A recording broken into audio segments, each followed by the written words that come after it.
The clangor of the swords had died away, the shouting of the slaughter was hushed.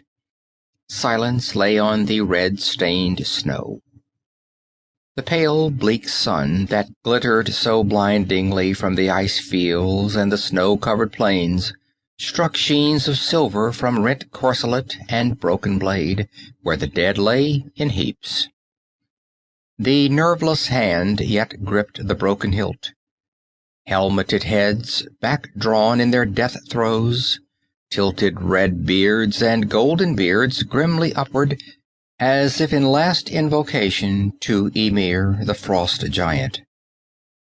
Across the red drifts and mail-clad forms, two figures approached one another. In that utter desolation, only they moved.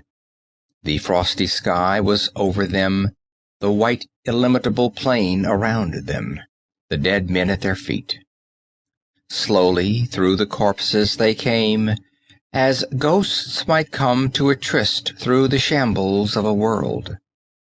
Their shields were gone, their corselets dented, blood smeared their mail, their swords were red. Their horned helmets showed the marks of fierce strokes. One spoke, he whose locks and beard were red as the blood on the sunlit snow. "Man of the raven locks," said he, "tell me your name, so that my brothers in Vanaheim may know who was the last of Wulfhere's band to fall before the sword of Heimdall." "This is my answer," replied the black-haired warrior. "Not in Vanaheim, but in Valhalla will you tell your brothers the name of Amra of Akbitana." Heimdall roared and sprang, and his sword swung in a mighty arc. Amra staggered, and his vision was filled with red sparks as the blade shivered into bits of blue fire on his helmet. But as he reeled, he thrust with all the power of his great shoulders. The sharp point drove through brass scales and bones and heart, and the red-haired warrior died at Amra's feet.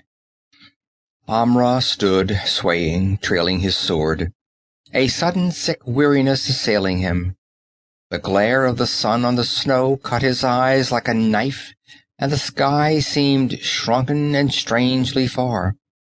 He turned away from the trampled expanse where yellowed, bearded warriors lay locked with red-haired slayers in the embrace of death. A few steps he took, and the glare of the snowfields was suddenly dimmed. A rushing wave of blindness engulfed him, and he sank down into the snow, supporting himself on one mailed arm, seeking to shake the blindness out of his eyes like a lion might shake his mane. A silvery laugh cut through his dizziness, and his sight cleared slowly.